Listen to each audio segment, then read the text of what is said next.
The last WrestleMania I competed in.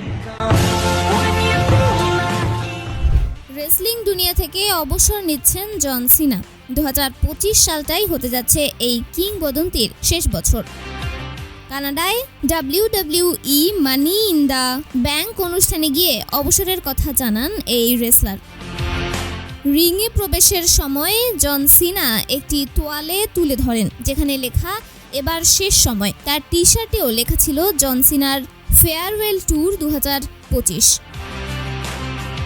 এই অনুষ্ঠানে সবাইকে চমকে দিয়ে তিনি এসে দর্শকদের উদ্দেশ্যে বলেন, 2 যুগের বেশি সময় ধরে আমি WWE-তে রয়েছি।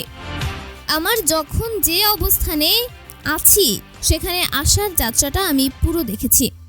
WWE যখন প্রতিষ্ঠা হয়েছিল এখন শহরের অন্যতম জনপ্রিয় জিনিস। যখন কেউ আমার নাম জানতো না, কেউ বন্ধু হতে চাইতো না, তখন আমার পাশে ছিল ফ্যানরা। আমি এই সময় একটা জিনিস দেখেছি, শীত হোক বা গ্রীষ্ম, সমর্থকরা সবসময় থাকেন। জন সিনা বলেন 2025 সালের রয়্যাল রাম্বেল, এলিমিনেশন চেম্বার এবং রেসলমেনিয়া 41 দিয়ে শেষ করবেন তার ক্যারিয়ার। 2022 সালের রেসলিংয়ের দুনিয়ায় পা রাখেন জন সিনা। এরপর নিজেকে অনন্য উচ্চতায় নিয়ে যান, হয়ে ওঠেন এই প্রতিযোগিতার অন্যতম জনপ্রিয় সুপারস্টার। তবে রেসলিংয়ের পাশাপাশি ডোয়েন জনসনকে দেখেই অভিনয়ের দিকে নজর দেন তিনি। 2018 সাল থেকে পার্ট টাইম অভিনেতা হিসেবে কাজ শুরু করেন।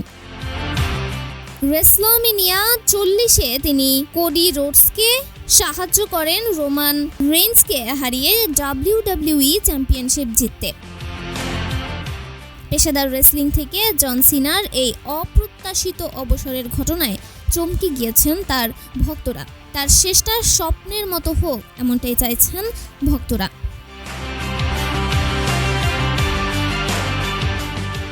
তন্নি শিকদার, দৈনিক সকালের দুনিয়া।